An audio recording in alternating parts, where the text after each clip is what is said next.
Hello everyone, thanks for checking out my video. The market rebounded last week after declining and having a rough start to 2024. All three major indexes rose with the S&P 500 once again inching towards its all-time high. However, a series of mixed reports from the banks and inflation data have brought the stock market to a no man's land. Both the market and investors seem clueless as to where is the market headed now. Let's break down some of the happenings and see if we can get some clues out of the past and upcoming events. So do watch on to find out more, right? After retreating in the first trading week of 2024, the big three US indexes bounced back a little last week in the positive territory. But a quick look at the heat map shows that the week ended on a mixed note after the bank earnings failed to excite investors. Not just that, inflation data are also showing us mixed signals. Very quickly, let's break down these two events. First up, last Thursday, the new Consumer Price Index shows an increase of 0.3% in December and 3.4% from last year. This is slightly hotter than the market expectations of 0.2% and 3.2% respectively. As a result, the stock market fell that day. However, on Friday, we had a little turnaround as the Producer Price Index aka PPI showed an unexpected fall in prices for December. It basically dipped 0.1% in December when the market was expecting a gain of 0.1%. This suddenly gives investors some hope again that inflation will continue to cool in the months ahead and that Thursday's slightly hotter CPI could be a one-off incident. On the very same Friday, the new earnings season got underway with the big four banks announcing their Q4 results. I am not going into the details of each result, but in short, the results were mixed and might have dampened market expectations for a robust earnings season. But with all that being said, the S&P 500 closed the week with positive gains, and more interestingly, it was edging towards its record high. So can we expect S&P 500 to hit that all-time high this week? Well, according to Bespoke Investment Group, historical performances or past statistics show that the upcoming holiday shortened trading week following Martin Luther King Day is usually weak for the stock market. In the median year between 1998 and 2023, the S&P 500 lost about 0.3% in the 4-day trading week after the holiday. The S&P 500 has finished the week up just 38% of the time. Credit to Bespoke Investment Group for this information. Anyway, I am not saying that S&P 500 cannot go to all-time high this week, okay? I am only sharing some interesting statistics for your consideration. As for me, I will just let the market do its own thing. Meanwhile, the earnings season will continue to roll in with another wave of reports coming out from the financial sector. Some of the major players reporting this week include Morgan Stanley, Goldman Sachs, and Charles Schwab. Other than these financial institutions, I personally will be watching TSMC's results as its performance can provide us with some insight on the demand for artificial intelligence chips. In fact, those who have vested interest in the semiconductor and chips industry, AI, or even shareholders of Nvidia, AMD, and Apple, you may want to pay attention to their earnings as well. Other reports that worth taking note of this week are retail sales, initial jobless claims, and University of Michigan Consumer Sentiment Survey results. All this data will be able to offer the market some insight into the state of the US economy, consumer spending, and labor market, which eventually could affect Fed's decision on rate cuts. Okay, moving over to my favorite segment, technical analysis. First of all, I got to be honest, I thought that SPY has a decent chance of falling to the middle of the channel at 461 last week, but it didn't. In fact, it seems like it has found a little support at 467 as it bounced up from this level.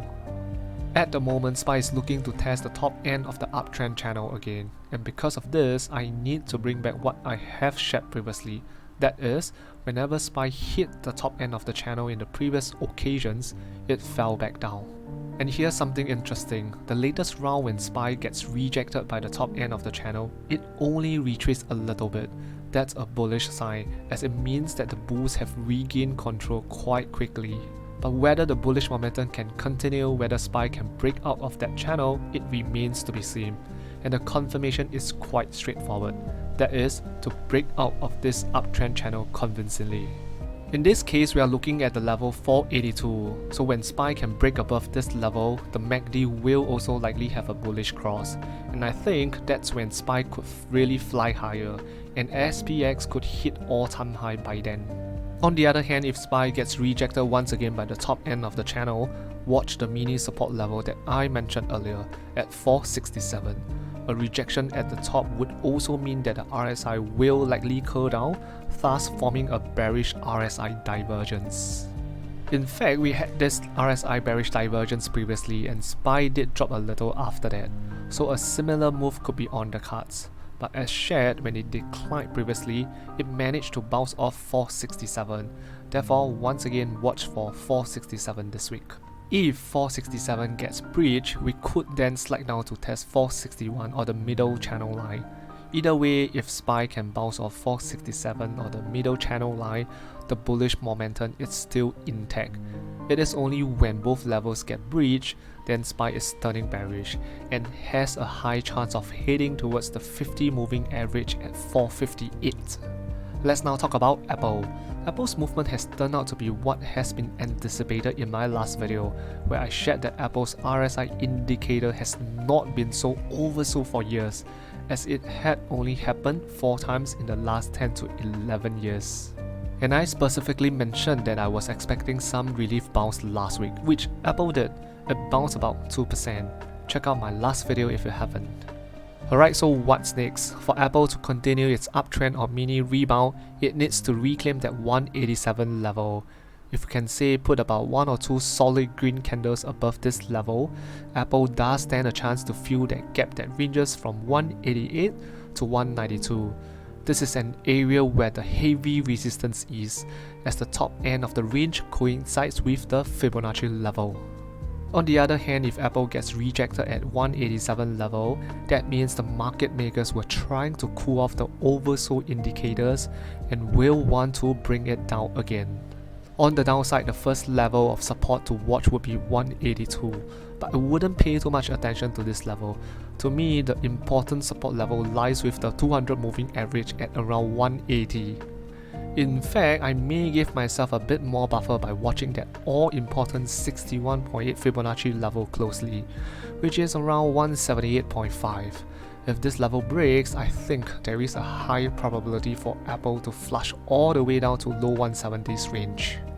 In my view, if we ever get to 170s range in the next 2 weeks, that is the last line of defense. Let me bring you to the weekly chart. The weekly chart shows that we could have a potential double top pattern in the making, with the neckline sitting at roughly low 170s. Therefore, if 170s break, Apple is very bearish, and we can expect more downside. Anyway, since it is a weekly chart, so if anything, it will take weeks to pan out, and likely the upcoming earnings report could be the catalyst in deciding whether this double top pattern will play out or not. Moving over to Tesla. Tesla had an ugly week as it extended its recent sell-off. Basically, what we all can see is 10 declines and 9 red candles in the last 11 trading days. That's super bearish.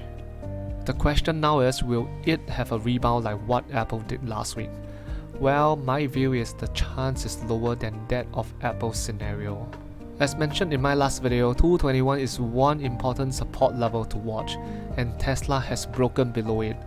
Honestly, below 221, I don't see much support, and given that Tesla has sliced through both 50 and 200 moving averages in just 1 week, things really don't look great.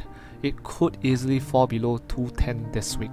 Alright, here's a caveat, but before I talk about that, I hope you don't mind if I call for support for this channel.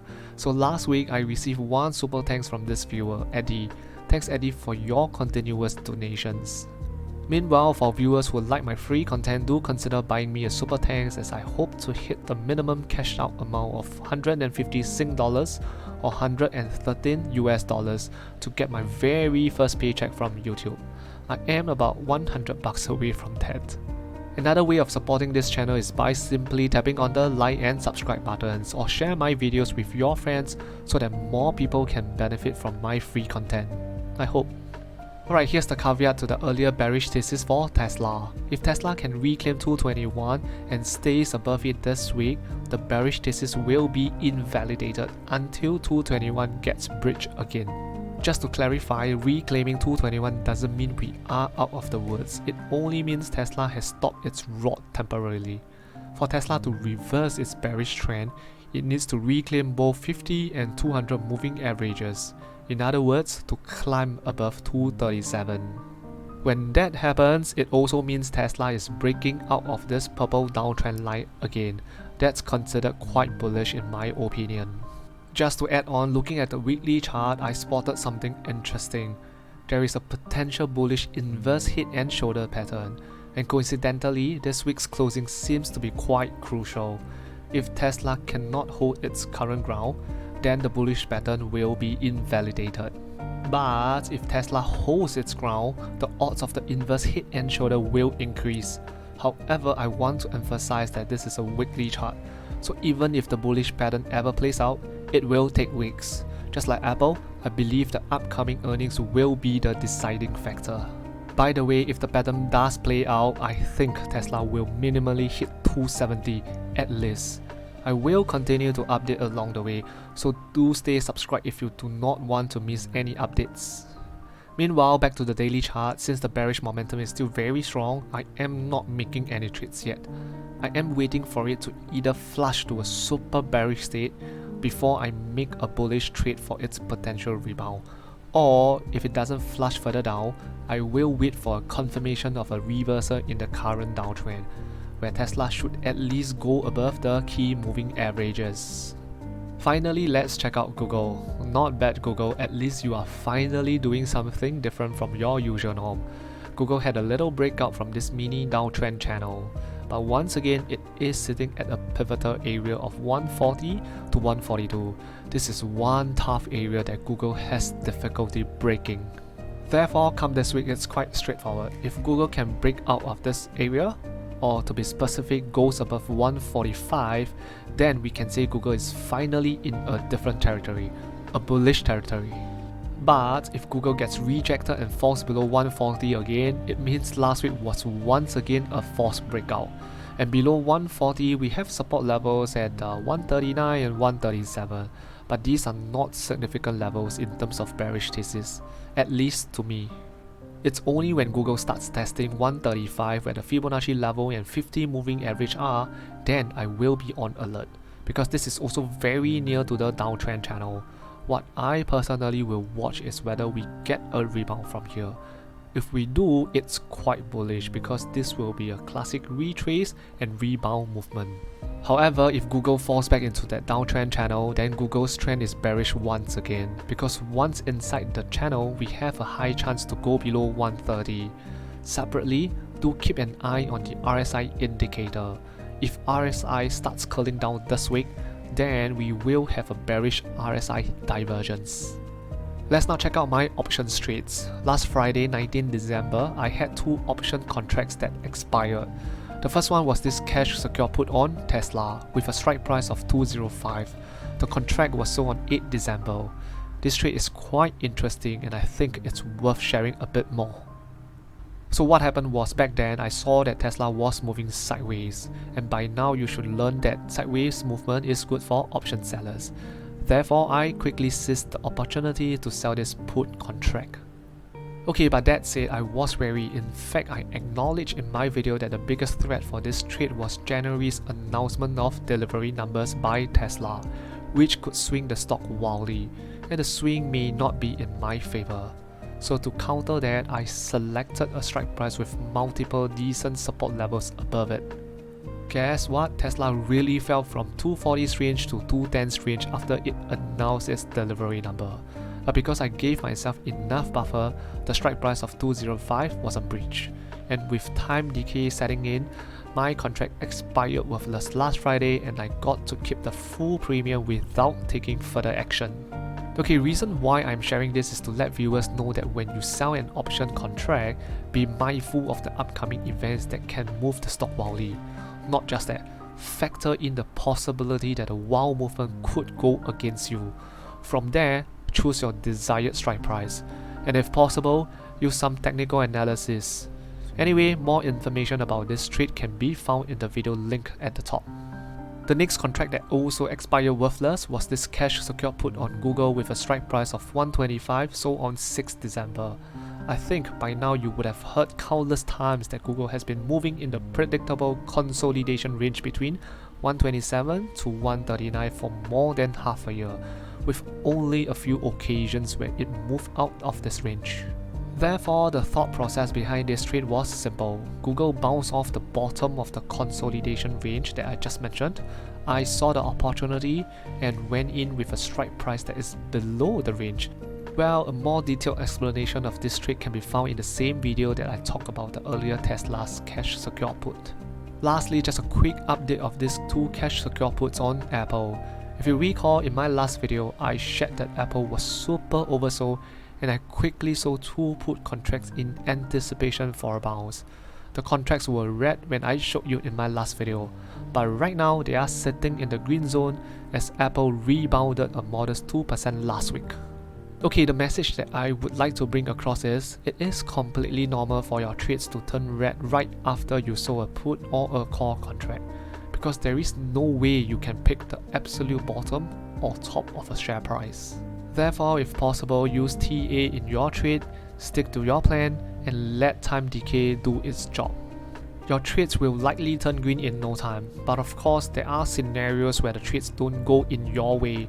That's when you will need a backup plan, and this backup plan should be planned in advance before you even make that trade.